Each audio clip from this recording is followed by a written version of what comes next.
चलो आज आज शुरू करेंगे नेक्स्ट इंपॉर्टेंट कॉस्ट शीट का सबसे last and important part, that is estimated cost sheet. Estimated, हाँ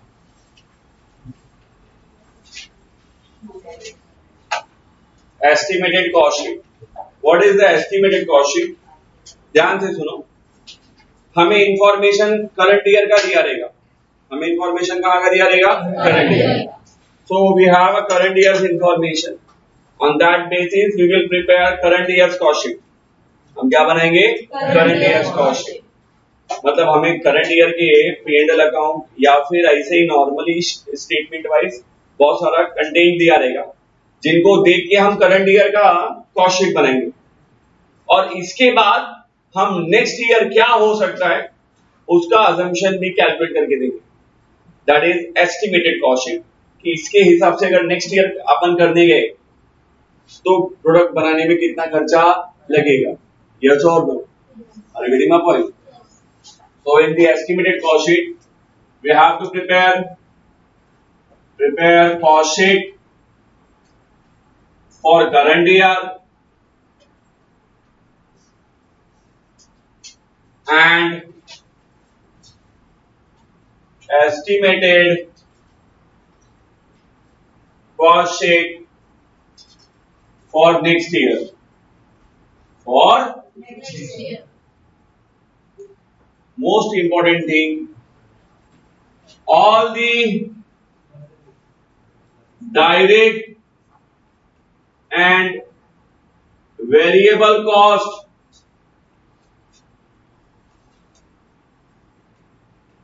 via overheads will be calculated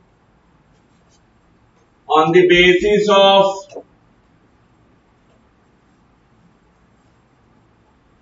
per unit. On the basis of per unit.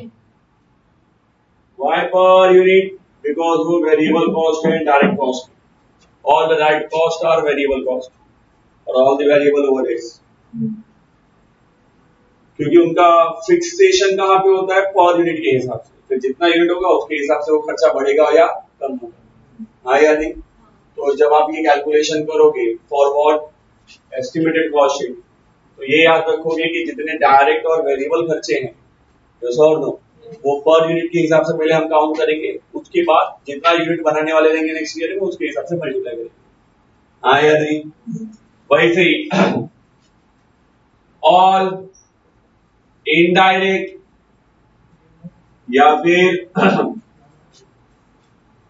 Fixed overheads will be calculated on the basis of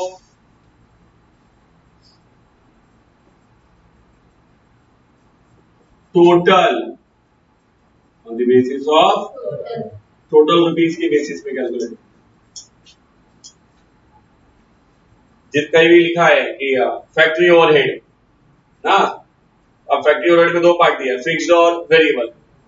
अब बोलते हैं fixed factory overhead will be raise by 20%। अगले साल हमारा fixed factory overhead कितना बढ़ जाएगा? 20%।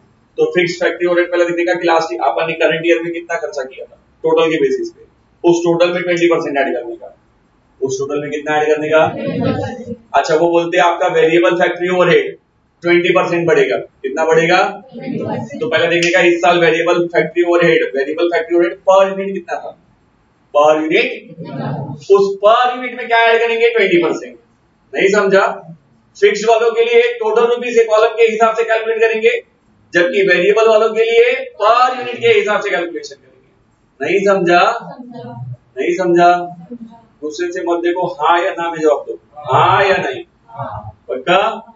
Last और इंपॉर्टेंट चीज, there will be no opening and closing stock. There will be no opening and closing stock in estimated cost sheet. Estimated cost sheet में कोई भी ओपनिंग क्लोजिंग स्टॉक होता नहीं, दिया ही नहीं रहेगा इंफॉर्मेशन। यस और नो?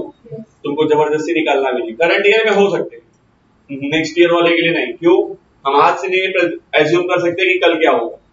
यस और नो? इस साल के लिए एज्यूम कर सकता हूँ, अगले साल के लिए कैसे करूँ? वो तो इस साल के खत्म होने पे पता चलेगा, हाँ या नहीं? क्योंकि इस साल का जो क्लोजिंग होगा वही ओपनिंग बनेगा, उसके हिसाब से सिर्फ क्लोजिंग निकालना पॉसिबल है। अब ये सोचो कि नेक्स्ट ईयर का ओपनिंग और नेक्स्ट ईयर का क्लोजिंग दोनों निकालू, तो वो यहां से पॉसिबल? यस और नो? नहीं समझा? क्लियर है? लिखो फटाफट।